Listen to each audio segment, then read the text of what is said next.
네, 반갑습니다. 의정부 송산초등학교 6학년 학생 여러분. 자, 오늘 사회 시간에는 37쪽을 한번 배워보도록 하겠습니다. 자, 선생님이 사회 첫 시간에 민주주의에 대해서 간략하게 설명을 했는데 오늘 조금 더 자세하게 한번 배워볼게요. 자, 민주주의가 뭡니까? 옛날에는 왕이나 신분이 높은 사람들만 국가의 일을 의논하고 결정할 수 있었으나 오늘날에는 모든 사람이 신분이나 재산, 성별들과 관계없이 사회 공동의 문제를 해결하는 과정에 참여할 수 있게 되었다. 이처럼 모든 국민이 나라의 주인으로서 권리를 갖고 그 권리를 자유롭고 평등하게 행사하는 정치 제도를 무엇이라고 한다? 네, 민주주의라고 합니다. 여러분들 밑줄 한번 그어보세요. 여러분들 교과서에. 자, 밑줄 그어봅시다.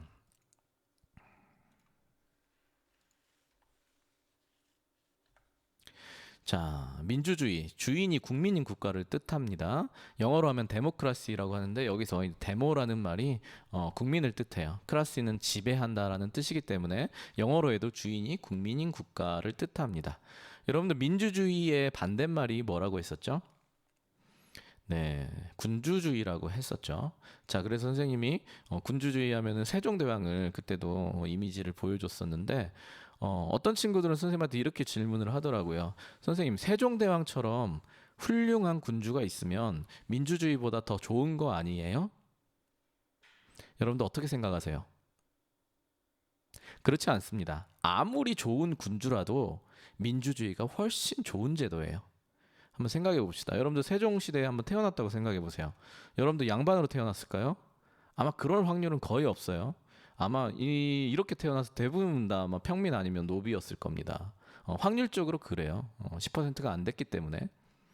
자, 그러면은 평민이나 노비로 태어나면 아침부터 저녁까지 뭐예요? 일하고 농사만 짓죠. 평생 동안. 주인입니까? 평생 동안 종놀이 하는 거예요. 군주주의가 절대 좋은 게 아니겠죠. 자, 그리고 군주주의의 단점 또 뭐가 있어요? 임금님이 군주가 있으면 태어나는 아들이 바로 다음 군주가 됩니다. 한마디로 군주를 내가 선택할 수 없어요. 자, 심지어는 영조 임금님은요, 사조세자가 태어나자마자 돌이 막 지나자마자 세자 책봉을 합니다. 여러분들 돌쟁이 애기가 그 나라를 지배할 자격이 있는지 다스릴 자격이 있는지 어떻게 알아요? 자, 그다음 복불복입니다. 세종처럼 훌륭한 군주도 있지만 여러분들 선조임금처럼 나라를 거의 망하게 할 뻔한 그런 군주가 될 수도 있는 거예요. 그래서 군주주의는 민주주의보다 좋을 수가 없는 겁니다. 자, 여러분들 우리는 4.19, 5.18, 6월 항쟁 이런 것들을 통해서 피와 땀으로 힘겹게 민주주의를 이뤄낸 국가입니다. 한마디로 우리가 힘들게 주인 행세를 하게 된 겁니다. 근데 여러분들 요즘에는 오히려 주인 행세를 못하는 것 같아요. 힘들게 우리가 주인이라는 것을 이뤄냈는데 막상 내가 이 나라의 주인 노릇을 하지 않는 겁니다. 자, 왜 이런 일들이 벌어지는 걸까요? 알기 쉽게 선생님 설명해 볼게요. 옆집 아저씨가 우리 집 냉장고를 열었어요. 기분 어때요? 불쾌하죠. 근데 우리 엄마가 냉장고를 열거나 우리 아빠가 냉장고를 열면 기분 나빠요? 아니죠. 왜 그래요? 냉장고는 우리 거기 때문이에요. 내가 주인이기 때문에 그런 거예요. 남이 손대면 기분이 나쁜 겁니다. 내 음식을 옆집 아저씨가 그냥 마음대로 먹었어. 기분 나쁘죠. 선생님, 저는 제 동생이 제 음식 먹으면 기분 나쁘던데요. 그건 인성이 문제인 거고요. 자, 선생님 딸이 2살인데 선생님 딸 은율이도 우리 집 돼지 인형은 은율이 거예요. 남이 건드리면 안 돼요. 자, 선생님한테 차가 있어요. 그 내 차거든요. 내가 주인이에요. 남이 건드리면 기분 나빠요. 그게 바로 주인 의식입니다. 자, 여러분들 실과 실습하는데 내일 이제 음식을 만들어 먹어요. 근데 모둠에서 내가 뭘 먹을지 나를 빼고 결정을 했어요. 어때요? 기분 나쁘죠? 자리를 정하는데 나를 빼고 결정을 했어요. 기분 나쁘죠? 예. 우리 가족이 열심히 돈을 모아서 해외여행을 갈 거예요. 근데 처음 가는 해외여행인데 어디를 갈지 우리 가족끼리 회의해서 정해야 되는데 옆집에서 회의를 한 다음에 정해주는 거예요. 여행 가고 싶겠어요? 어. 그게 바로 주인으로서의 자세죠. 자, 근데 여러분들 어떻습니까? 여러분들 실제로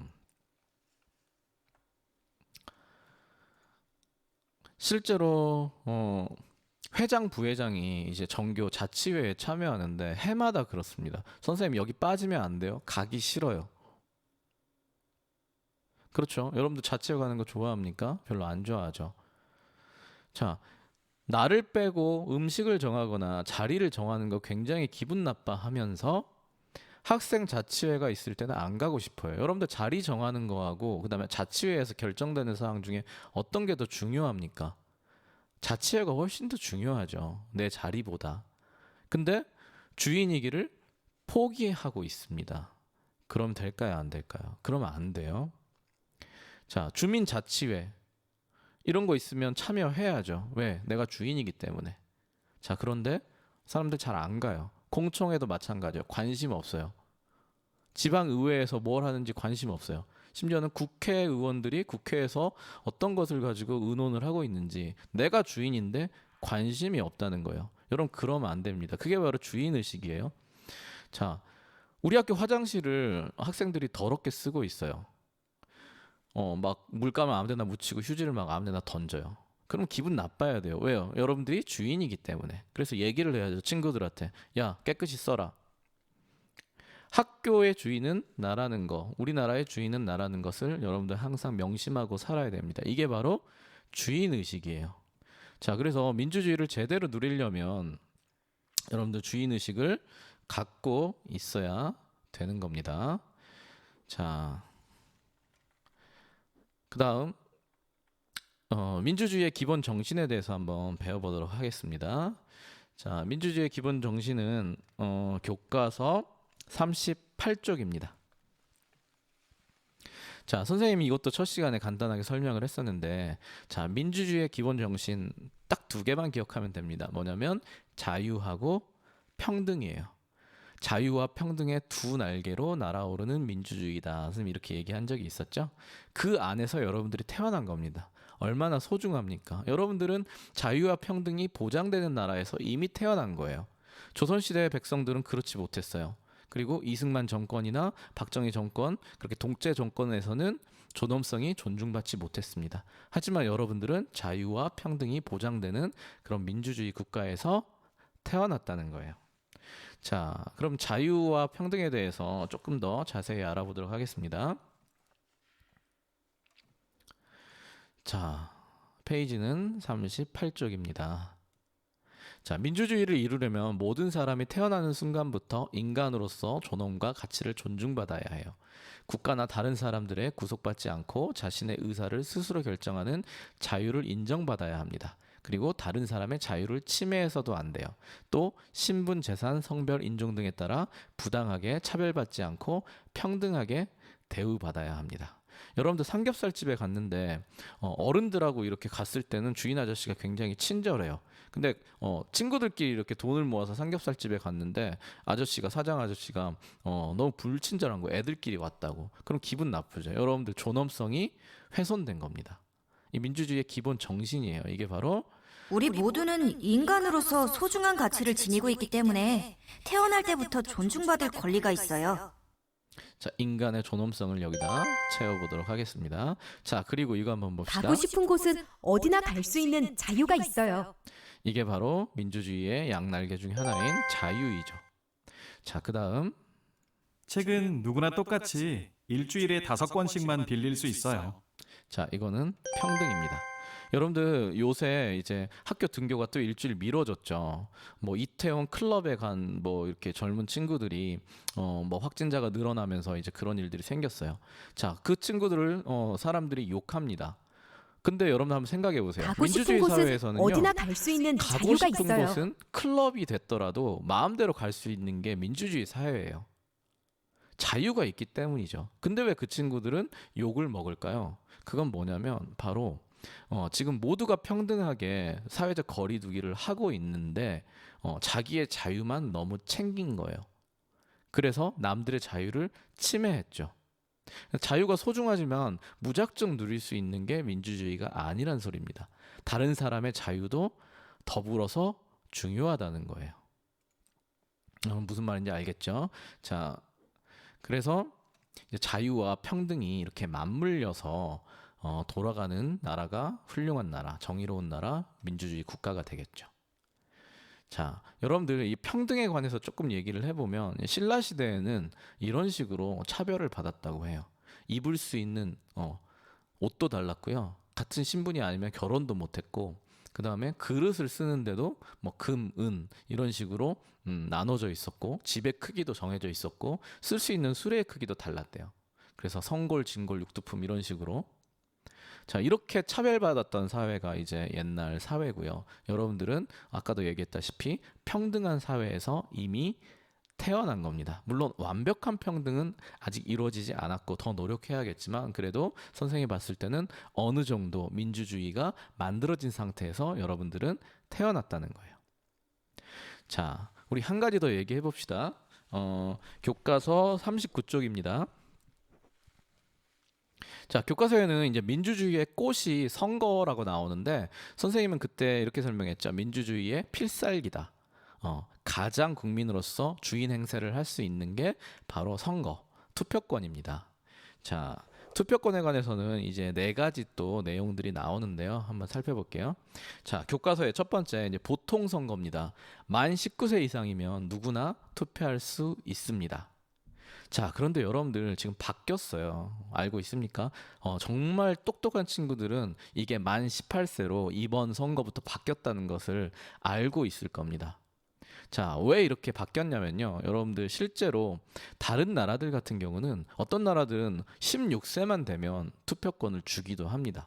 근데 우리나라는 만 19세 너무 높았죠. 그래서 올해 이제 만 18세로 한 살이 내려갔어요.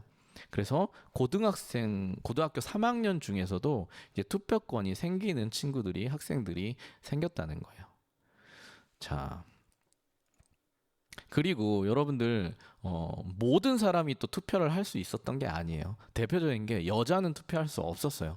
미국이란 나라도 처음 투표가 생긴 다음에 50년이 지나서야 여자들이 투표할 수 있었고요. 영국 같은 경우도, 그 다음에 프랑스 같은 경우도 거의 100년이 걸렸습니다. 자, 그런데 우리나라는 이제 민주주의가 시작된 건 늦었지만은 다른 나라에 비해서 시작하자마자 남자와 여자가 공평하게 투표권을 받게 되었습니다. 자, 그래서 여러분들 지금은 만 18세 이상만 되면 누구나 투표할 수가 있게 된 겁니다. 자, 그 다음에 두 번째, 평등 선거입니다. 자, 이건희 회장처럼 정말 엄청난 부자들은 뭐 여러 표를 행사할 수가 있다. 말도 안 되죠. 여러분들 부자나 가난하나 뭐 거지나 다 똑같이 한 표씩 행사할 수 있습니다. 자, 이게 바로 평등 선거입니다. 자, 그 다음에 세 번째, 직접 선거가 있어요. 직접 선거는 뭐냐면 남이 투표를 못 해준다는 거예요. 직접 해야 됩니다. 그래서 얼마 전에 이제 뉴스 보니까 116세 먹으신 이제 드신 할머니가 휠체어를 타고 와서 직접 투표를 하시는 거 보고 선생님도 감동을 받았어요. 여러분들 투표권은 이렇게 소중한 겁니다. 우리 이승만 당시에 어땠어요? 내 투표권을 남한테 팔기도 하고 남이 대신해 주기도 했는데 그러면 안 된다는 겁니다. 굉장히 신성한 투표권을 행사를 해야겠죠. 자, 그 다음에 마지막으로 네 번째, 비밀 선거가 있습니다. 내가 누구를 찍었는지는 아무도 몰라요. 그래서 기표소에 가면 이렇게 천으로 가려져 있죠. 자, 그래서 누가 심지어는 엄마 아빠가 너 누구 찍었냐 이렇게 물어보거나 해도 얘기를 해주면 안 돼요. 왜냐면 이거는 자기만 아는 비밀이기 때문입니다. 자, 그럼 정리 한번 해볼게요. 민주주의 선거의 기본 원칙 4가지입니다. 보통 선거, 평등 선거, 직접 선거, 비밀 선거. 자, 이거는 여러분들 중학교 가서도 시험 문제로 나오는 거기 때문에 외워두면 참 좋을 것 같습니다. 자, 여러분들 오늘 수업은 여기까지 마치도록 하겠습니다. 감사합니다.